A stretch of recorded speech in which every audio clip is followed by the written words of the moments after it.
আগে আপনাদেরকে বলছিলাম বিএনপি ক্ষমতায় আসলে থাকতে পারবে সর্বোচ্চ 3 বছর, আজকে সময় আরো কম মনে হইতেছে। বিএনপি যদি বিপুল ভোটে না 300-তে 300 জিততে আসে, এই অবস্থায় সে 2 বছরের বেশি সরকার রান করাইতে পারবে না।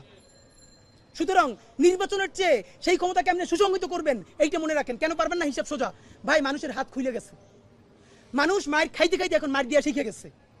আপনি যত তাড়াতাড়ি একটা বাজে কথা বলবেন, আপনি 3টে বাজে কথা শুনবেন।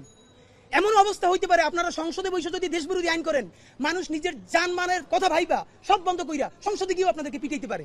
আপনারা তখন যত ইংলিশে মক বলার চেষ্টা করেন, তাতে আপনারা টিকতে পারবেন না। সুতরাং আপনারা জনতার রাজনীতিতে ফিরেন। কেমনে জনতার রাজনীতিতে ফিরবেন? এই যে অনেক লোক আছে এই ভাব নিয়া জুলাইয়ের ঘোষণাপত্রের ব্যাপারে আপনারা ভালো কথা বলতে চান না, জুলাইয়ের সনদকে আপনারা অত গুরুত্ব দিতে চান না, বলেন এটা আবেগের ব্যাপার না। বিএনপির একটাই পরিত্রাণের উপায়, আপনাদের মাধ্যমে বলতে চাই, ভালোবাসা লাশ সমালোচনাটা করি। আপনারা যদি জুলাইয়ের ঘোষণাপত্র, জুলাই সনদ, নতুন সংবিধান এবং ফ্যাসিবাদ বিরোধী রাষ্ট্র কাঠামো ভাঙা নতুন বাংলাদেশ নির্মাণের রাজনীতিতে নামতে পারেন, তাইলে আপনারা এই দেশের রাজনীতিতে ভ্যালিড থাকবেন, প্রাসঙ্গিক থাকবেন। যদি না করতে পারেন, তাইলে মুসলিম লীগ আর আওয়ামী লীগের পরিণতি হবে। মুসলিম লীগ কেউ মারে নাই, রাজনীতির ভুলের কারণে নাই হয়ে গেছে।